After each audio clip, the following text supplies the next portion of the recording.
The calculated war, the mathematics of conquest. The crystal blue energy beams of the Krellian war fleet painted deadly patterns across the star-filled void around New Terra colony.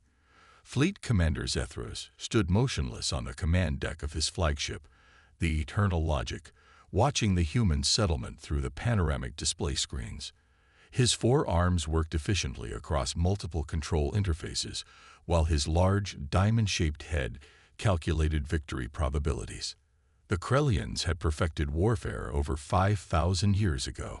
Every battle was a mathematical equation.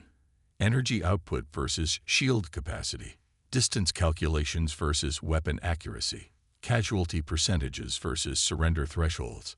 When the numbers reached the correct balance, the enemy surrendered. Clean, efficient, civilized. Tactical Officer Nexor approached the command platform, her silver exoskeleton reflecting the blue glow of the energy weapons. Commander, colony shield strength has decreased to 72%. Following standard galactic protocols, they should surrender when it reaches 30%. Zethros nodded his crystalline head. The Krellians had conquered 43 worlds using these exact methods. Their quantum energy cannons were mathematically superior to any known defensive system. Their adaptive shields could deflect 96% of all recorded weapon types. Their combat computers could predict battle outcomes with 99.7% accuracy. Any response from the human defenders? Zethros asked, though he already knew the answer would follow predictable patterns. Science Officer Kelman looked up from her data analysis station. She was younger than most Krellians, with bright copper coloring instead of the usual silver. They transmitted a standard distress signal into deep space, Commander. Emergency broadcast requesting immediate assistance. Zethros made a sound resembling crystalline wind chimes, the Krellian equivalent of laughter. Assistance from whom? We have studied their species extensively. Humans are technologically primitive. They still use chemical propulsion for many of their vessels. Their weapons rely heavily on kinetic projectiles, ancient technology that went out of use 3 millennia ago. But Kelman frowned as she continued studying the human databases. Something about their military history disturbed her calculations. Every other species in the galaxy followed a clear evolutionary pattern. They developed technology, fought brief wars, then evolved beyond violence into mathematical precision. But humans were different. Their history was nothing but continuous warfare. Tribe against tribe, nation against nation, world against world. They had been fighting for 12,000 years without pause. Even their entertainment focused on conflict. Their sports involved combat. Their games simulated warfare. Their music celebrated battles that happened centuries ago. Commander, the weapons officer reported, colony shields now at 68%, maintaining standard firing pattern. Excellent, Zethros replied. Prepare to receive their surrender transmission. I have executed this scenario 216 times. The humans will accept Krellian rule, perhaps with minor resistance initially, but they will adapt. All species adapt to superior mathematics. The bridge's long-range sensors suddenly activated with urgent beeping sounds. Communications Officer Thylex turned toward the command platform, her voice sharp with surprise. Commander, sensors detect an approaching vessel. Single ship, moving at incredible velocity. Zethros examined the tactical display where a single red indicator moved toward their position at speeds that defied his understanding. Vessel classification. Unknown class. Commander, the ship is massive, much larger than any recorded human spacecraft in our databases. Kelman's analysis screen erupted with new information. Commander, the approaching vessel is transmitting a message. Audio transmission, all channels, Zethros ordered. The bridge speakers crackled with static. Then, a human voice emerged. It was calm, controlled, and spoke with absolute confidence that made Zethros' crystalline skin grow cold. This is Captain Sarah Chen of the United Earth ship Thunderstrike. You have attacked human civilians without provocation. Prepare for immediate consequences. Zethros stared at the communication panel. Where was the negotiation request? Where was the plea for mercy? Where was the mathematical analysis of their hopeless situation? Communications, respond to their transmission. Inform them we are willing to discuss mathematical surrender terms. No response, Commander. They have severed all communication channels. The impossible ship. The red indicator on the tactical display continued approaching at speeds no civilized vessel would dare attempt. Zethros had 12 heavy cruisers in his fleet, each armed with the most mathematically advanced energy weapons in the galaxy. His shields could deflect any known projectile or energy beam. His computers gave him victory probability of 98.4%. Time to intercept, he asked. 14 minutes, Commander. Zethros activated the fleet communication system. All vessels, assume standard engagement formation. This will be a simple demonstration of Krellian mathematical superiority over primitive human technology. But Science Officer Kilman was studying her databases with growing alarm. She had been analyzing human military development patterns, and what she discovered challenged every assumption about galactic warfare evolution. Commander, she said quietly, I believe we may have miscalculated. Explain the nature of our miscalculation. We assumed humans fight like civilized species do, with mathematical precision and predictable outcomes. But their history, Commander, they have never stopped fighting. Not for a single generation. Every human military advancement has been tested in actual combat against other humans. Their weapons, their tactics, their training. Everything has been refined through real warfare experience. Zethros dismissed her concerns with a wave of two arms. They possess primitive chemical rockets and kinetic weapons against our quantum energy cannons. The battle computer maintains victory probability above 98%. But Commander, their kinetic weapons are obsolete technology, Zethros interrupted. On the main display, the human ship had dropped out of hyperspace, and what he saw made his mathematical certainty waver slightly. The UES Thunderstrike was enormous, larger than 3 Krellian cruisers combined. Its hull was dark metallic gray, covered with weapon ports that looked nothing like conventional energy weapon emplacements. The ship's design followed no known engineering principles. Instead of the smooth, efficient curves of civilized spacecraft, it was angular, aggressive, built like a weapon itself. All ships target the human vessel, Zethros commanded. Prepare to fire on my mark. The Thunderstrike continued approaching without evasive maneuvers. It made no attempt to negotiate terms or request mercy. It simply flew straight toward the Krellian fleet like a dark comet of inevitable destruction. Commander, the weapons officer reported, his voice trembling. They are not following standard engagement protocols. They are approaching to point-blank range. Then they are demonstrating their primitive understanding of mathematics, Zethros replied. Fire all weapons. The failure of mathematics. 12 Krellian cruisers fired simultaneously. Brilliant blue quantum energy beams lanced across space, striking the human ship with enough power to overload any known defensive system instantly. The beams should have penetrated the human shields and disabled their vessel within seconds. Instead, the energy seemed to splash harmlessly against the hull like water against stone. What? Zethros stared at the tactical display in disbelief. How are their shields absorbing that level of quantum energy? Commander, the weapons officer said with growing panic, I do not believe those are energy shields. The UES Thunderstrike had stopped its approach 50,000 kilometers away, close enough for detailed visual analysis. What Zethros saw violated every principle of modern spacecraft design. The human ship was covered in physical armor, thick, layered metal plating that absorbed energy instead of deflecting it. No civilized species had used physical armor for over 1,000 years.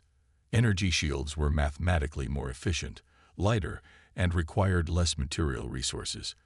But as Zethros watched, ports opened along the human ship's hull. Not energy weapon ports, but something else entirely. What are they doing? He whispered. The sound of war. Captain Sarah Chen sat in her command chair aboard the UES Thunderstrike, studying the alien fleet through her tactical displays. Her weapons officer, Commander Marcus Torres, was running final targeting calculations. 12 enemy cruisers in standard defensive formation, Torres reported. Energy weapons only. No kinetic defenses detected. Chen nodded. Same as every other species we've encountered. They fight like it's a mathematics problem instead of a war. The Thunderstrike was humanity's first true warship, built after decades of studying galactic combat techniques. While other species had evolved beyond physical warfare, humans had evolved because of it. Every system on the ship had been designed by people who understood that sometimes mathematics wasn't enough. Weapons ready, Captain. Chen looked at the display one final time. The aliens had attacked New Terra colony. 50,000 human civilians were depending on her decision. In the old days, there would have been lengthy diplomatic negotiations and careful adherence to galactic warfare protocols. But Chen represented the new human military, the one that remembered what their species had learned over 12,000 years of continuous warfare. Sometimes you had to fight. All weapons, she said quietly. Fire. The UES Thunderstrike launched its primary weapons. Not energy beams, but kinetic projectiles. Tungsten rods accelerated to near-light speed by electromagnetic fields. The rods were simple pieces of metal, but they carried the kinetic energy of nuclear warheads. The first Krellian cruiser simply vanished. One moment it existed. The next it was an expanding cloud of debris and vaporized metal. On the Eternal Logic's bridge, Zethros watched his lead ship die and felt something he had never experienced in his 300 years of life. Terror. Report, he shouted at his bridge crew. The human weapon was not energy-based, his weapons officer stammered. It was a physical projectile moving at near-light speed. Our quantum shields could not deflect solid matter at those velocities. Impossible. No one uses kinetic weapons anymore. They are primitive. Science Officer Kelman looked up from her screen, her copper coloring now pale with fear. Commander, I have been analyzing human weapons development. They never stopped advancing kinetic systems. While we perfected energy shields to stop energy weapons, they perfected projectile weapons to penetrate energy shields. The UES Thunderstrike fired again. More tungsten rods shot across space like invisible spears of destruction. The second Krellian cruiser attempted evasive maneuvers, but kinetic projectiles traveled too fast for conventional dodging techniques. The rod punched through the ship's hull, and the vessel exploded from internal structural failure. Zethros felt his mathematical certainty crumbling. All ships, evasive maneuvers, maintain maximum distance, but distance meant nothing to kinetic weapons. The third cruiser died even as it tried to retreat, and Zethros finally understood the terrible truth. They were not fighting a battle that could be won with mathematics. They were fighting humans. The philosophy of war. Captain Sarah Chen stood before the main tactical display aboard the UES Thunderstrike, watching the remaining Krellian vessels scatter like startled insects.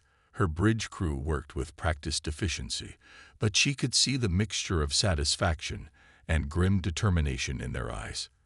They had all grown up hearing stories about galactic species who treated warfare like a mathematical equation. Today, humanity was teaching them a different kind of mathematics. Captain, Commander Torres reported, the alien fleet is attempting to reform at long range. They're trying to get back to their comfort zone. Chen nodded. She had expected this. Every galactic species they had encountered fought the same way. Maintain distance, calculate probabilities, follow predictable patterns. But humans had learned something different during their 12,000 years of warfare. Predictability was death. Launch all fighter squadrons, she ordered, but not as fighters. Torres looked confused for a moment, then smiled as he understood. The Thunderstrike's fighters were actually modified assault shuttles, heavily armored and designed for close-range combat. They didn't fly in neat formations or follow standard attack patterns. They were built to do what humans did best: adapt and overcome.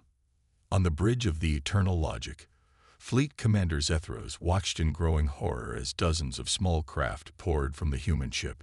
His tactical officer tried to analyze their flight patterns, but the computer kept displaying error messages.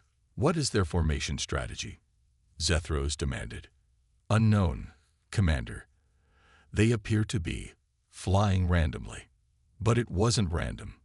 The human pilots were using something the galaxy had forgotten existed: intuition.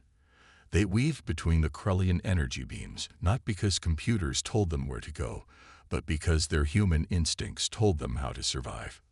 Lieutenant Jake Morrison piloted his assault shuttle through a maze of blue energy beams, his hands moving on the controls with reflexes honed by years of combat simulation.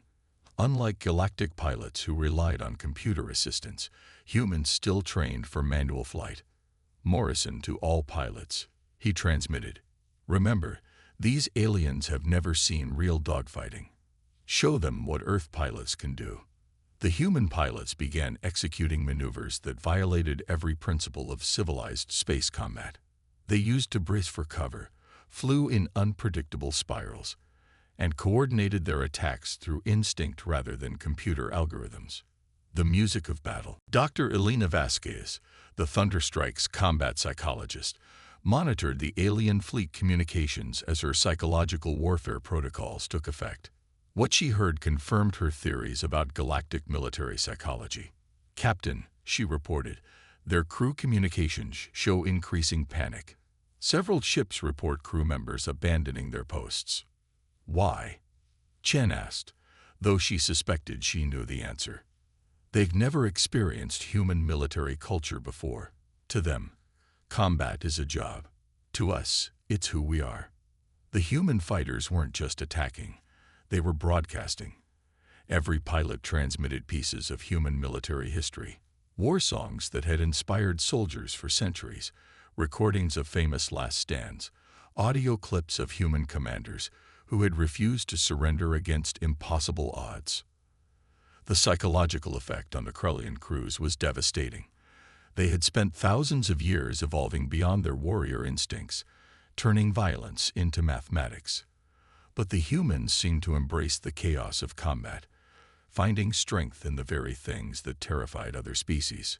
Science Officer Kelman listened to the human broadcasts with growing fascination and horror. One transmission particularly chilled her crystalline core, a recording of an ancient human battle cry, followed by what sounded like soldiers singing as they charged into certain death. "Commander," she reported to Zethros, "I am detecting something in their transmissions that may explain their combat effectiveness."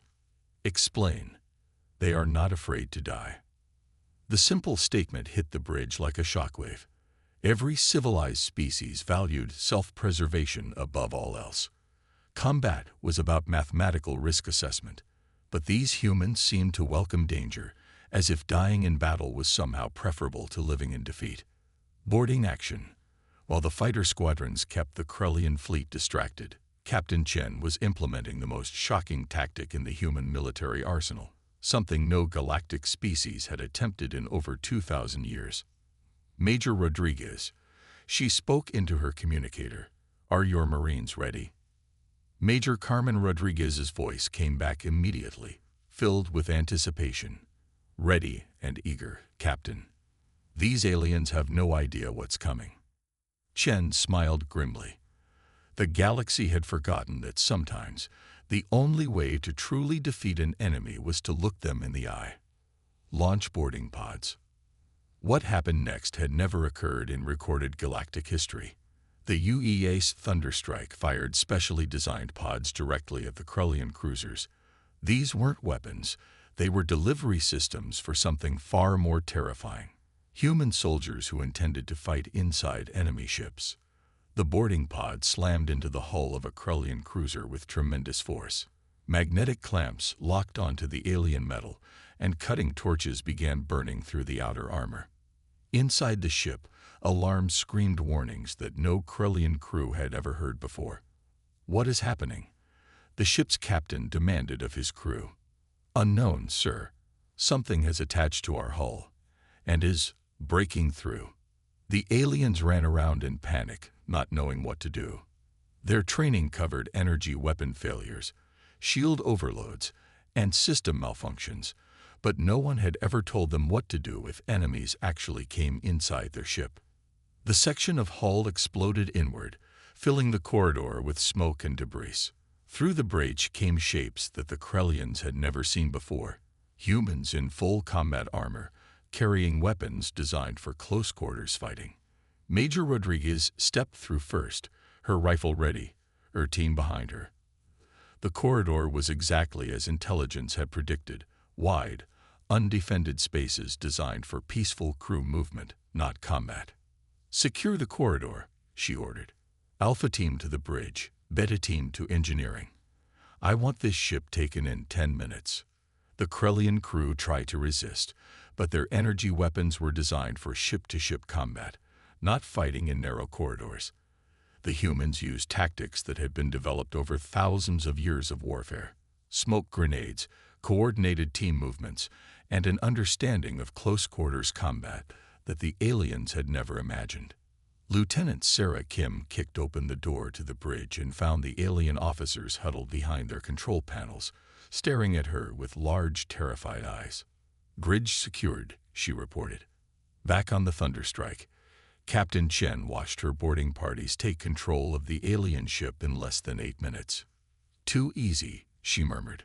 "The price of evolution." Fleet Commander Zethros realized his fleet was facing complete destruction. Half his ships were already gone, destroyed by weapons his shields couldn't stop. Others were being taken over by soldiers who fought in ways his species had forgotten existed. "Commander," Communications Officer Thylux reported, "we are receiving a transmission from the human captain." "Put it through." Captain Chen's voice filled the bridge, calm and professional. "Krellian Commander, you have 2 choices. Surrender immediately and be treated according to human military law, or continue fighting and watch your entire fleet die. You have 60 seconds to decide." For the first time in galactic history, a species was being offered surrender terms by humans. Zethros looked around his bridge at his terrified crew, thought about his remaining ships and the human vessel that seemed unstoppable. "Send the surrender signal," he whispered. Chen's response shocked every alien who heard it. "Surrender rejected." Commander Torres turned to stare at his captain. "Ma'am, they're offering to surrender." According to galactic protocols. Galactic protocols didn't stop them from attacking human civilians. Chen replied coldly.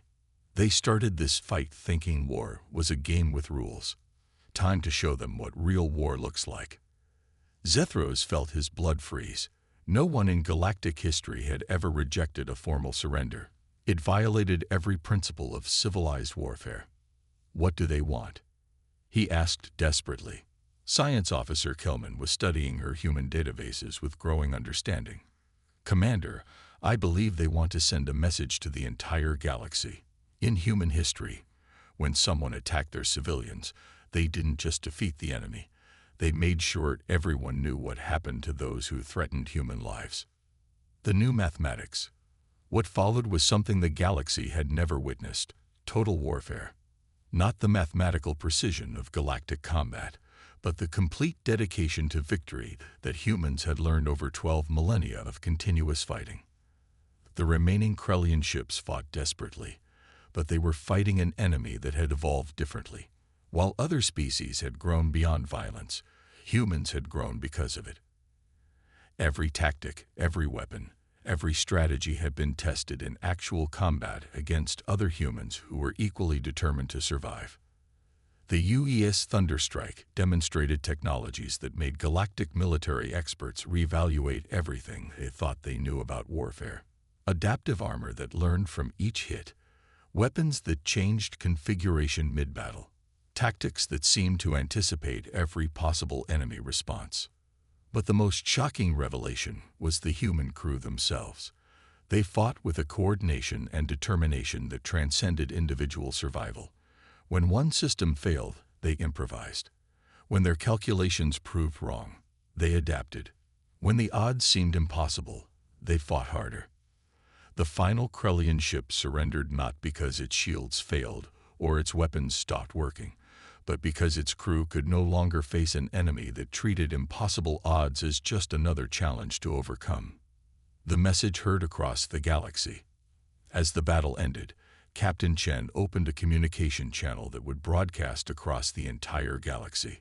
Her words would be remembered for generations as the moment humanity announced its presence among the stars. To all species who are listening, she began, "Today you learned something important about humans. We didn't evolve past our capacity for violence. We evolved because of it. Every war we fought taught us something new. Every defeat made us stronger. Every victory showed us new possibilities." She paused, looking at the disabled Krellian fleet around her ship. "We don't want to conquer the galaxy. We don't want to rule other species. But we will not allow anyone to harm human civilians and call it mathematics. War isn't about calculations or probabilities. War is about will, and humans have something that your species traded away long ago. We remember what we're fighting for." The message spread across the galaxy faster than light itself. Within days, every species had heard about the human warship that had defeated an entire Krellian fleet using tactics that defied all military science. Some species were terrified. Others were fascinated.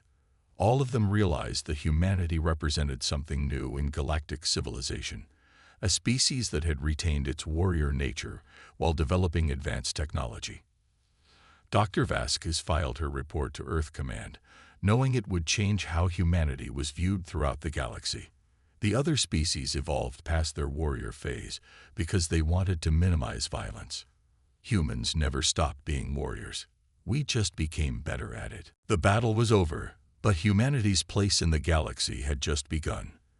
They had proven that sometimes the old ways of thinking about warfare were not just wrong. They were dangerously obsolete. As the UES Thunderstrike began rescue operations for the surviving Krellian crews, Captain Chen looked out at the stars and wondered what other challenges awaited humanity among the cosmos.